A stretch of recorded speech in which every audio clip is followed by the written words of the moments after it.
Gimana? Ya, Mas Gun Gun, tadi kita sudah simak bersama pernyataan disampaikan oleh Pramono Anung yang tidak pernah menyangka dipilih sebagai bakal calon Gubernur DKI Jakarta. Anda melihatnya dari eh, keraguan, apakah ada keraguan yang dialami oleh Pramono Anung dalam Pilkada 2024 ini?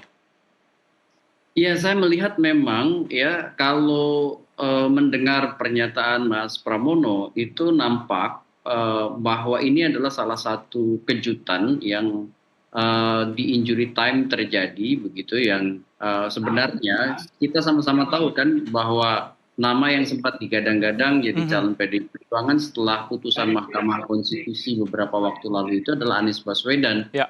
Dan ada perjumpaan Anies dengan DPD dan juga dengan kepengurusan DPP PDI Perjuangan. Tetapi memang tarik-menarik terjadi sekaligus seperti tadi saya sampaikan, bukan Mhm. hanya semata-mata konteksnya Pilkada Jakarta, tapi juga lebih luas dari itu dugaan saya, yaitu soal jembatan pola hubungan antara PDI Perjuangan dengan para pihak yang akan berkuasa di masa mendatang, maksud Mhm. saya Oktober mendatang. Nah, dan Pak Pramono saya lihat adalah sosok atau tipikal orang yang kecenderungannya komunikatif Mhm. dengan hampir seluruh kekuatan. Nyaris tidak pernah ada track record dia kemudian punya relasi antagonistis ya, Mhm. baik itu dengan Pak Jokowi maupun dengan orang-orang ya Pak Prabowo begitu. Ya. Dan betul seperti Mas Pramono sampaikan, bisa jadi mungkin awalnya dia tidak pernah apa namanya punya satu perencanaan strategis ya untuk maju dalam konteks gelanggang pilkada Jakarta. Eh, tetapi lebih karena memang kebutuhan PDI Perjuangan ya. PDI Perjuangan saya lihat ya butuh satu pola yang jauh lebih memungkinkan bermanuver eh, yang kemudian kita bisa katakan manuvernya itu tidak terlalu beresiko gitu ya bagi Mhm. PDI Perjuangan, eh, tidak sekali lagi tidak hanya di pilkada tapi juga pasca pembentukan pemerintahan. Mhm. Dan sosok Pramono, Pak Pramono maksud saya itu orang yang berpengalaman dalam melakukan komunikasi politik lintas kekuatan. Mhm. Ya, memang problem mendasarnya adalah pilkada itu kan apakah kemudian PDI Perjuangan betul-betul mau all out memenangi kontestasi atau hanya sekedar ini menjadi semacam cara PDI Perjuangan menaikkan daya tawar begitu ya. Mhm. Nah, ini tentu butuh satu telaah yang bukan hanya bicara soal komunikasi politik tapi bicara soal data faktual kontestasi elektoral.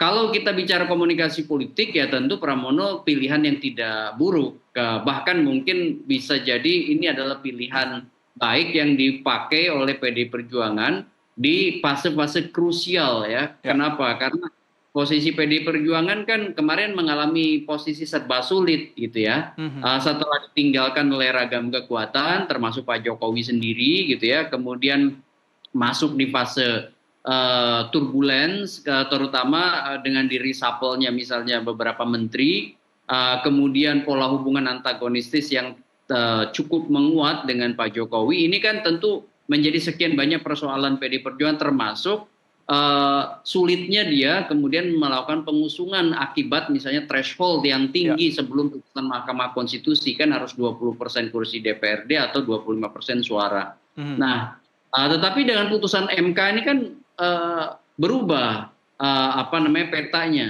termasuk memungkinkannya PDI Perjuangan mengusung bukan hanya mendukung dan konteks itulah yang kemudian kita bisa lihat dua warna PDI Perjuangan. Pertama adalah warna komunikasi politik yang diperluas ruang jelajah komunikasinya dan itu kemudian memasukkan nama yang bukan hanya internal tapi juga eksternal termasuk yang punya tingkat elektabilitas tinggi. Mhm. Dalam konteks ini nama Anies Baswedan kemudian masuk radar selain nama Pak Ahok. Dan Ya. tidak ada nama Pak Pramono kan, Mhm. gitu. Nah ini sebut aja dimensinya dimensi komunikasi politik Mhm.